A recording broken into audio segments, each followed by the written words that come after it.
uncle used to say the F4 was living proof that if you put a big enough engine on anything, including a brick, it would fly. He was a naval aviator and flew these in Vietnam. Spelling a plane from under off the farm and the road. We're like Kelly's Hero. We're a private enterprise operation. Nothing will stop the U.S. Air Force. Minds of men, passionate radar. The Air Force wants them done the end of the month. They want the pictures. So both these airplanes belong to the Air Force. Every so often they check up on them, they see what kind of condition they're in.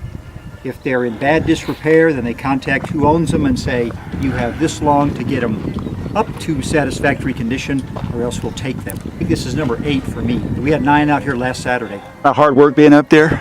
A little bit. And when you're afraid of heights, and it's not a fun place for me up there. I just don't look down.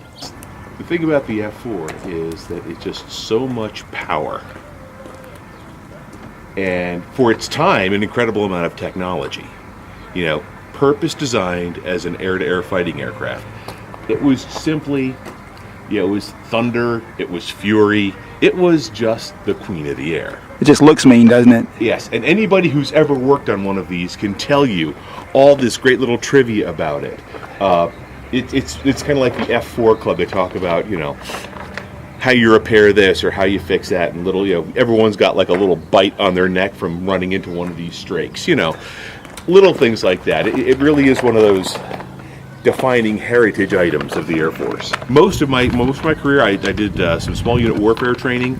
I also was in aircraft maintenance management later on. But yeah, I did some time on the flight line with these. Navy called me RIO, Radar Intercept Officer.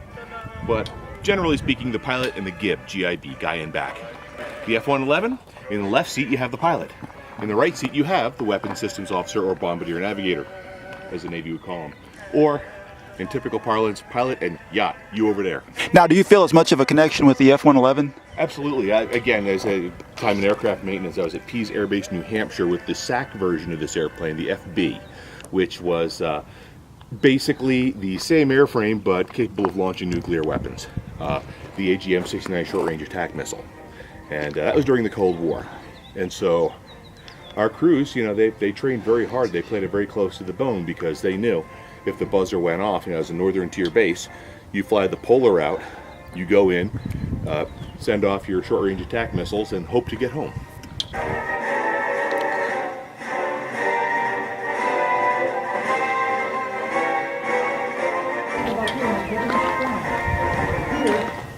Over that part from here. So to try to get it in the same spot, it's hard to do. So with this, these 2 points here are not going to change. That one's there. Okay. Now we just got to tape this one to this point. Now that's what we're going to take our measurements off of. 3 inches, you said?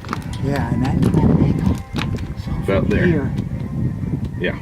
So how do y'all know how to do this? Air Force manuals. A lot of details to keep track of in this. Yeah, and that's why that TO over there that's on loan this is a big help because it told the size of the letters, size of the numbers, where the placement goes, what goes where. Everything is all specified in that TO. Now, as 2 Air Force guys, when you see these decals go on, does that give you a little pride? Yeah, that is just, with minor variations, that's been the insignia on American aircraft since the Second World War. And so you have a real awareness, not only of the fact that things have changed, the more they change, the more they stay the same. And really, you look at it now, in subdued black on gray airframes, mostly for the Air Force, but seeing it here loud and proud, it just gives you a connection to everyone else who's flown on or worked on or supported these aircraft. It's just like, yep, now it's part of the club. Dave and I were both model builders, and you strive for a certain degree of precision in what you're doing. And so something this big, when you're working on the real airplane, there's no excuse for, my hands are too big, the model's too tiny. We really go for the best we can do. actually have a copy of the Air Force technical order, so we made sure we had the colors right for one thing. You'll see a lot of display aircraft where people, just pick something they thought looked right. No, we had these mixed to the actual federal standard colors. Then we got the technical order to make sure that the camouflage patterns were correct. In the case of the F4,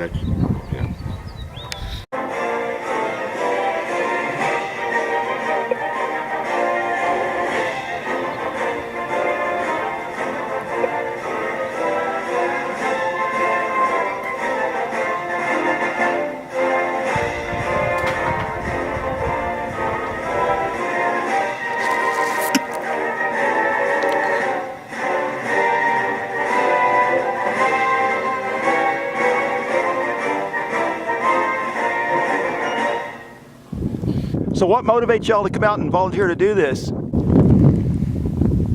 We're airplane guys.